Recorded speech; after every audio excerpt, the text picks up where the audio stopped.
श्री स्वामी समर्थ.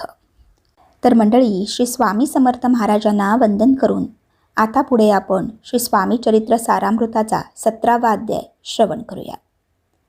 तर मंडळी, श्री स्वामी चरित्र सारामृत ग्रंथाचे लेखक श्री विष्णुबुवा यांनी मागील अध्यायात कथन केल्याप्रमाणे आपण पाहिले की श्री स्वामी सूत हे मुंबईस आले व त्यांनी मुंबईमध्ये अक्कलकोटचे श्री स्वामी समर्थ महाराज यांच्या मठाची स्थापना केली व त्यानंतर ते स्वामींच्या भक्तीत इतके लीन झाले की त्यांनी आपली पत्नी, आई व इतर सर्व नातेवाईकांची आस आपल्या मनातून काढून टाकली.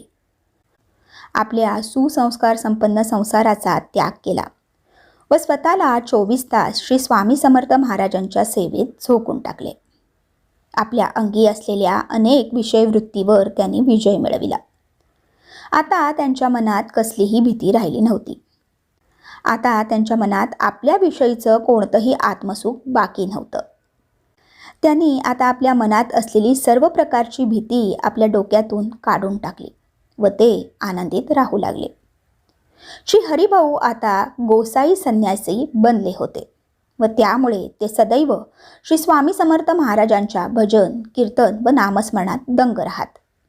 त्यांच्या या संन्यासी वेशाने तेथील लोक श्री स्वामी सुतांची खिल्ली उडवीत असत, पण त्यांनी त्या लोकांकडे कधीच लक्ष दिलं नाही. आपला मुलगा हरिभाऊ संन्यासी झाला ही वार्ता जेव्हा त्यांच्या आईला म्हणजे काकूबाईला कळाली तेव्हा त्या मनाने खूप खिन्न व दुःखी झाल्या. त्यांना पुत्रशोक झाला होता. आपल्या मुलाचं हे कृत्य त्यांना अजिबात भावलं नाही. त्यामुळे त्यांनी त्वरित मुंबईला जाण्याची तयारी केली. आपल्या मुलाला गोसाव्याच्या रूपात पाहून त्यांनी खूप आक्रोश केला. जमिनीवर लोळल्या व खूप रडल्या.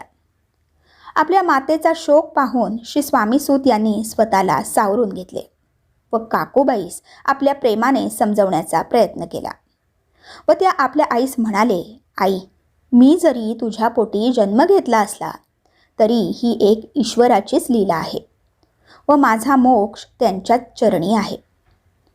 आणि त्यांनी काकूबाईंना अनेक सत्संगाचे धडे देऊन समजवण्याचा प्रयत्न केला. आपल्या मुलाचे हे एकाएकी परिवर्तन कसे झाले हे जाणून घेण्यासाठी काकूबाईंनी मामलेदार म्हणजे श्री यशवंतराव भोसेकर यांची भेट घेतली. त्याकाळी ते एक थोर संत म्हणून ओळखले जात होते. काकूबाई यांनी श्री देव मामलेदार यांच्याकडे जेव्हा स्वतःच्या मुलाविषयी विचारले तेव्हा त्यांनी सांगितले की तुझ्या मुलाला पिशाच्च वृत्ती झालेली आहे, त्यामुळे तुझ्या मुलाला बरे करण्यास मी असमर्थ आहे. तेव्हा देव मामलेदारांचं उत्तर ऐकून काकूबाई दुःखी झाल्या आणि त्यांनी थेट अक्कलकोट गाठले आणि अक्कलकोटला येऊन स्वामी महाराजांना भेटून काकूबाईंनी आपल्या मुलाला या प्रसंगातून बाहेर काढा अशी स्वामींना विनंती केली.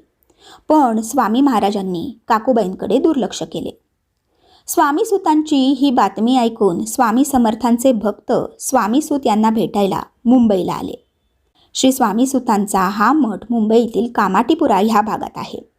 स्वामी सुतांनी तेथे जाऊन मुंबईमधील अनेक हिंदू व पारशी भक्तांना श्री स्वामी समर्थ महाराजांची महती समजावून सांगितली.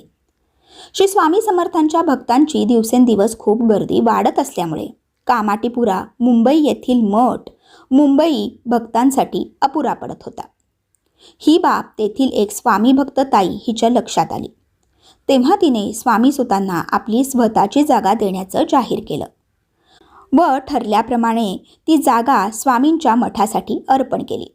त्यामुळे त्या भक्त ताईंची मुंबई येथील कांदिवाडीमध्ये असलेल्या जागेत स्वामी मठाची स्थापना करण्यात आली. स्वामी सुतांची श्री स्वामी महाराज यांच्या प्रती असलेली भक्ती पाहून इतर सेवेकरी त्यांची ईर्ष्या करीत व त्यांचा अपमानसुद्धा करीत. त्यांची तारा नावाची पत्नीसुद्धा ते संन्यासी झाले असल्याने त्यांना बरे वाईट बोलून त्यांची निंदा करीत होती व त्यांना त्रास पण देत होती. पण स्वामी सुतांनी याबाबत कधी वाईट वाटून घेतले नाही व कोणाचा द्वेष पण केला नाही. श्री स्वामी सुतांनी मुंबईतील कांदेवाडी येथील मठात सर्वप्रथम शके 1793 मध्ये फाल्गुन त्रयोदशीस श्री स्वामी समर्थ महाराजांची जयंती साजरी केली व त्यानंतर नियमितपणे दरवर्षी तेथे महाराजांची जयंती साजरी होऊ लागली. दरम्यान त्याच काळात नाना जोशी नगरकर नावाचे एक प्रसिद्ध ज्योतिषी यांनी श्री स्वामी सुतांची कीर्ती ऐकून मुंबईस आले असताना स्वामी समर्थांची पत्रिका बनवून दिली व ती पत्रिका स्वामींच्या चरणी अर्पण करण्यास सांगितले. स्वामींची अद्वितीय लीला पाहून श्री जोशीसुद्धा श्री स्वामी महाराजांच्या भक्तीत समरस झाले. अशा प्रकारचे अनेक भक्त स्वामी सुतांमुळे महाराजांच्या भक्तीत लीन होऊन गेले. श्री स्वामी समर्थ महाराजांनी जेव्हा आपली पत्रिका बघितली तेव्हा ती पत्रिका बघून त्यांना आनंद झाला व त्यातच ते जोशींना म्हणाले की आता नगारा वाजवा बरं. महाराजांना झालेल्या आनंदाने श्री जोशींना सुद्धा खूप बरे वाटले. श्री जोशी यांनी श्री स्वामी समर्थांच्या पत्रिकेत असे नमूद केले होते की श्री स्वामी समर्थ महाराज सर्वप्रथम पंजाब येथील छेली गावात प्रकट झाले होते. यातील ही घटना श्री स्वामी समर्थांच्या चरित्राला अनुकूल वाटत असल्यामुळे हाच दिवस श्री स्वामी समर्थ महाराज यांची जयंती करण्यास योग्य आहे असे श्री स्वामीसूत म्हणतात. एकदा काय झाले, श्री स्वामी समर्थ महाराज राजवाड्यात मुक्कामी असताना स्वामीसूत स्वामींच्या दर्शनासाठी अक्कलकोटला येतात. त्यावेळी राजवाड्यात फक्त गुरुवारीच पुरुषांना श्री स्वामी समर्थ महाराजांचे दर्शन घेण्याची मुभा होती. त्यामुळे जेव्हा श्री स्वामीसूत महाराजांच्या भेटीसाठी गेले तेव्हा त्यांना पण महाराजांची भेट घेण्याची मनाई केली. त्यामुळे स्वामीसूत यांना वाईट वाटले व त्यामुळे जोपर्यंत मला स्वामी समर्थांचे दर्शन होणार नाही तोपर्यंत मी अन्न पाण्याला तोंडसुद्धा लावणार नाही असा दृढनिश्चय करून स्वामीसूत 3 दिवस अन्न पाण्या वाचून राहिले. तरीसुद्धा स्वामीसूत महाराजांच्या दर्शनाविना राहू शकत नव्हते.